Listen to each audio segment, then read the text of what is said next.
Melissa from the Blooming Dahlia at 308 Beverly Road, and today I'm going to show you how to do a centerpiece for your holiday table. So first thing is you want to pick your vessel. I'm just going to do a clear glass container, but I have this one already green to show what the finished product will look like over here. So first thing you want to do is fill your vessel up with water. And what I'm going to do is, if you're using a clear glass, I have some curly willow. You could use curly willow, or you could do a forsythia stick that is very pliable, and you kind of just wrap it around. And this will kind of keep all the greens inside the container. All right. First green we're going to use is cuckleberry.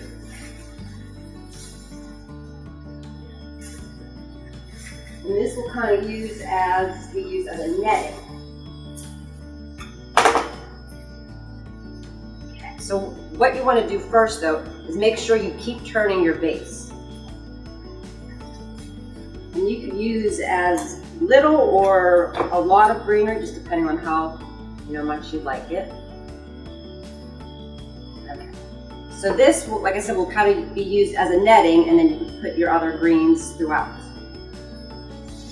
The next green is Israeli ruscus. So it's a great greener because it has a lot of different breaks.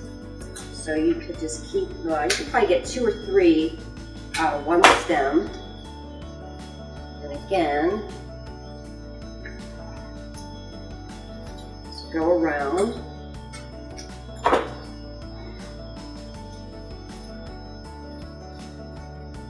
Wherever there is like a little empty hole, just keep adding. And one thing you want to do with your greenery and your flowers is never, stick things straight in. Everything should always be at an angle, kind of coming out at you. And this is called bush ivy. And sometimes it has like pretty little berries on it. You could use those. I think I kept a couple berries on, or you could take them off. And again, these have nice breaks too, so probably get 2 out of 1. And just keep going around, and then wherever you see kind of like a little space. And the ivy is nice too because it will kind of cascade out a little bit. All right, one more green.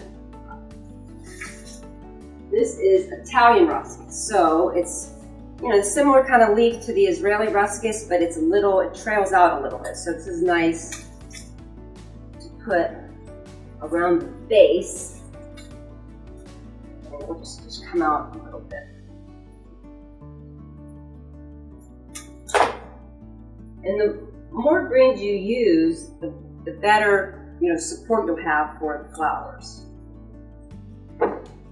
All right, so this is basically your base of your arrangement. And I just think the curly willow inside makes it a little bit interesting. If you don't want, you could just use straight water, but again, you kind of see the leaves inside the water, it can kind of take away from it. All right, so that's your greens. I'm a big fan of milk glass. I have a little collection of it.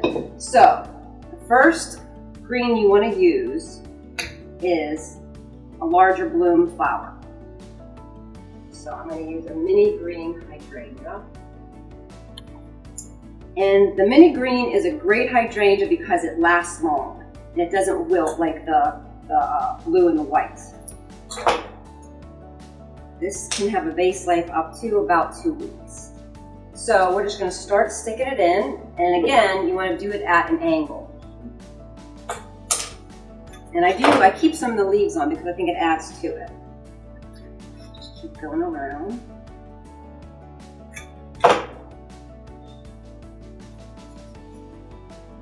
And for some reason, hydrangea does last better if it's tucked in. If you kind of leave it out like this, it tends to wilt more. I don't know why. I think the leaves tend to hold the blooms up better when they stay hydrated.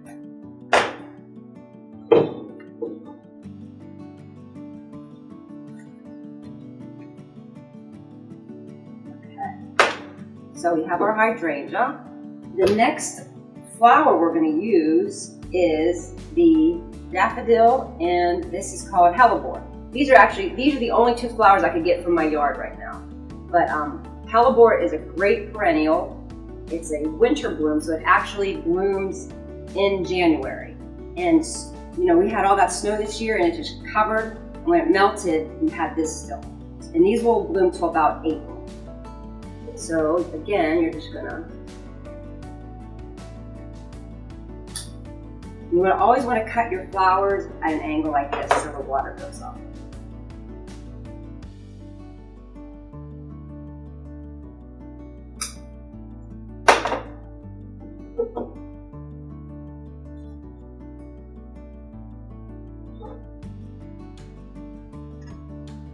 Now I kind of go between a knife and a cutter, so whatever you prefer. Sometimes a knife is easier to use. All right, so hellebore in. Next is the daffodils. And these little guys are plentiful right now. They come in a lot of different varieties. And these and the hellebore, deer do not eat them yet. They are off their menu. So you'll have these in your yard, you know, for a nice time. Again, we're going to just keep going around. And you can cluster, like, you know, I put a daffodil here. I mean, you can, you know, cluster a couple, either 2 or 3 in an area. And then just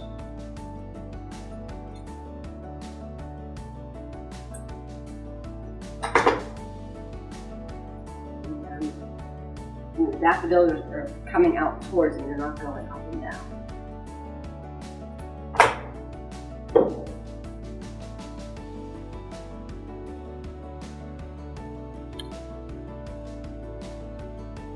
Alright, so you have your more larger bloom flowers. Next, we're going to do tulips. I have 2 types. I have a parrot tulip, and this type of parrot tulip has a great leaf, so I try to keep all the leaves on if I can. And just a regular, it's kind of like a peachy pink when it opens. And 2, when you do an arrangement, you should always get flowers that are a little bit tighter because they will open up more the next day. So I'm going to take the carrots. And tulips also continue to grow. So even if you put them down a little bit lower, the next day they'll be up a little higher. So. And again, I'm just going to kind of cluster 2 or 3.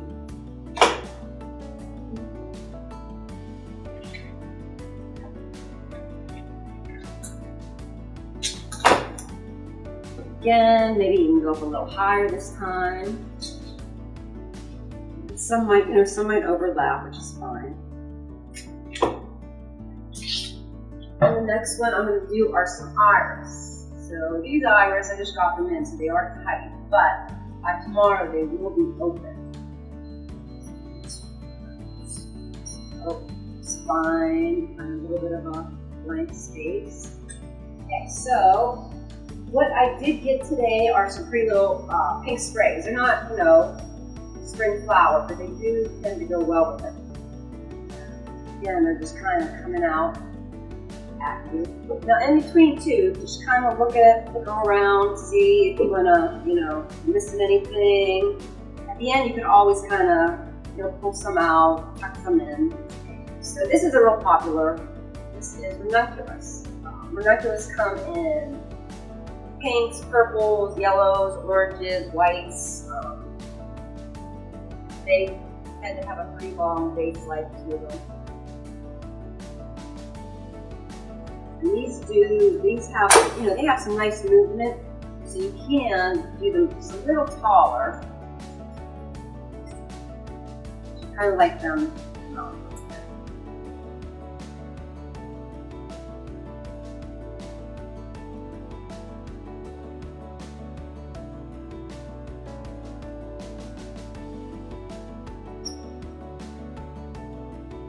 And the nice thing about ranunculus is they have these little buds that haven't opened yet, and they are always nice to use just for another little texture.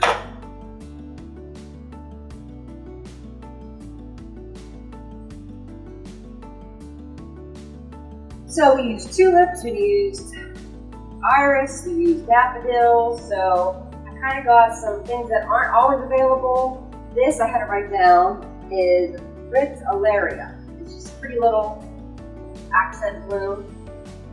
Again, it's kind of like the ranunculus, kind of has a little line of its own. So you can, do it a little taller so it drapes down.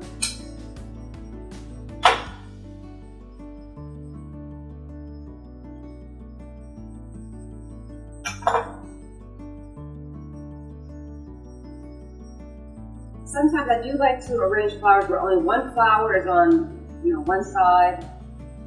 Leave another flower on the other side.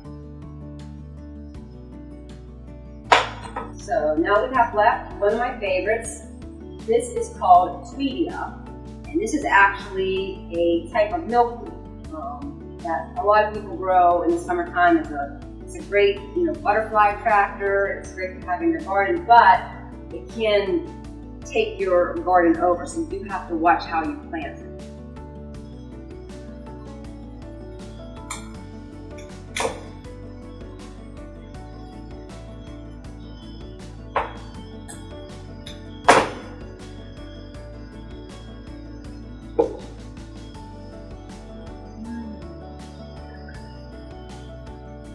Okay.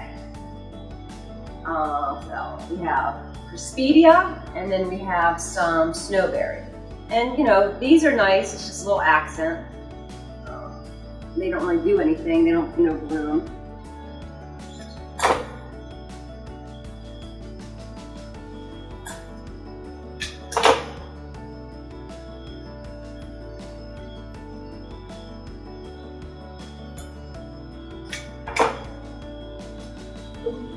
So kind of step back, look at it. I tend to like things a little bit more free flowing instead of real, kind of squat and compact. But you could always, tuck your flowers in a little bit, shorter if you like that more rounded look. So the last thing that I am going to use, this is called Saxicola. It's a cool little filler. And it just kind of breaks up all the color.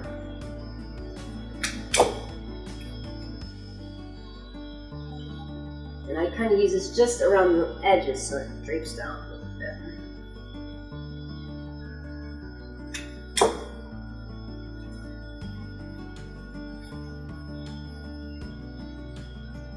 I tend to go a little smaller instead of a little larger. I think the centerpiece should be an accent on the table and not take up the whole table. This is, pretty tall, but, I would just do one kind of large one. Keep room for food and glasses, and definitely kind of make it, short enough for conversation, because I know it can get a little bit tall and you can't see over it. But I think that is it. I do have some snowberry. I did forget to use that. And we can just use a couple little pieces of that. Maybe a little piece right here.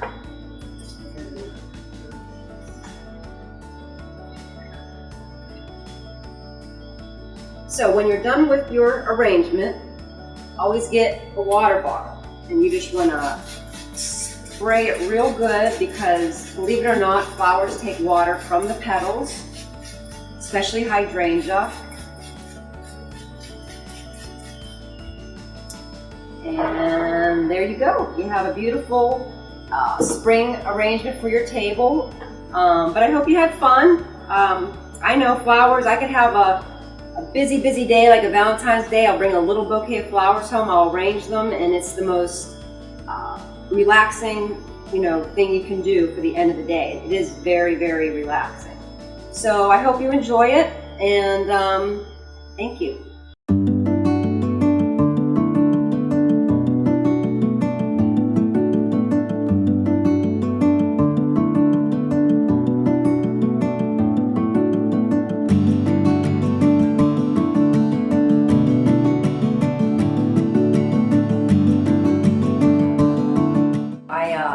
Went to Pitt. I was a art history and religious studies major, which is a hard major to get a job. I always loved flowers, and my dad, there was a little, where, Jeff Iovino is, his cafe, it was a little shop, and we, rented that.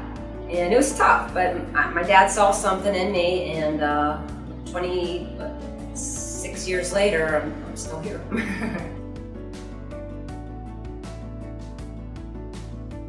I get to come to this place every day.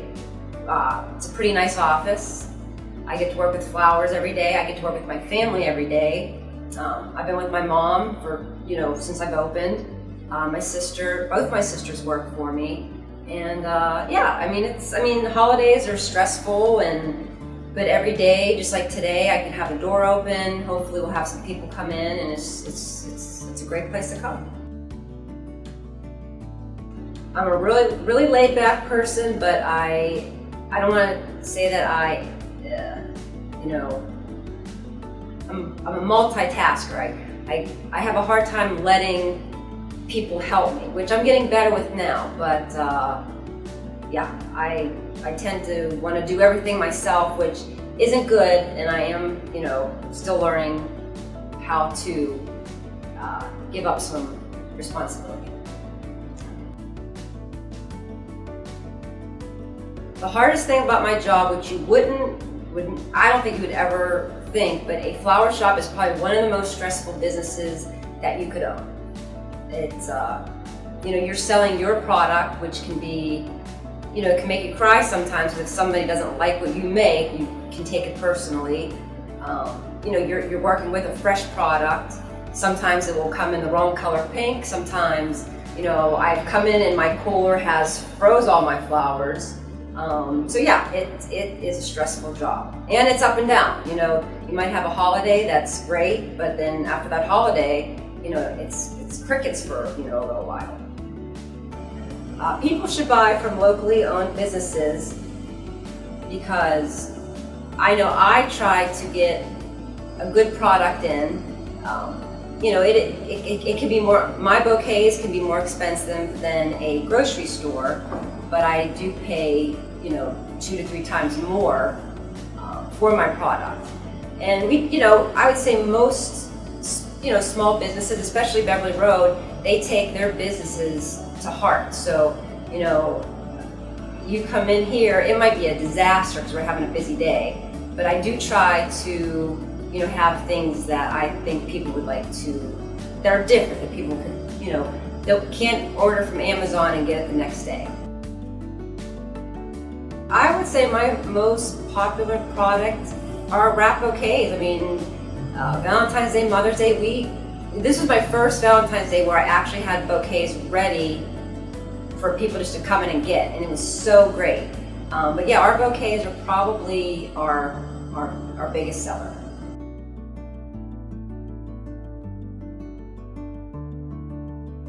So if people bring their vases in, if they're cleaning out, their parents' house or their garages, and they'll call and say, can we bring vases back if you recycle them? And we do recycle them, and we have used a lot of vases people have brought in here. So to show our appreciation, my sister and I were talking about giving a gift card that could be used, that you can come back and maybe you could buy yourself a fresh bouquet of flowers. I love Lebo because I've been on this street since '96.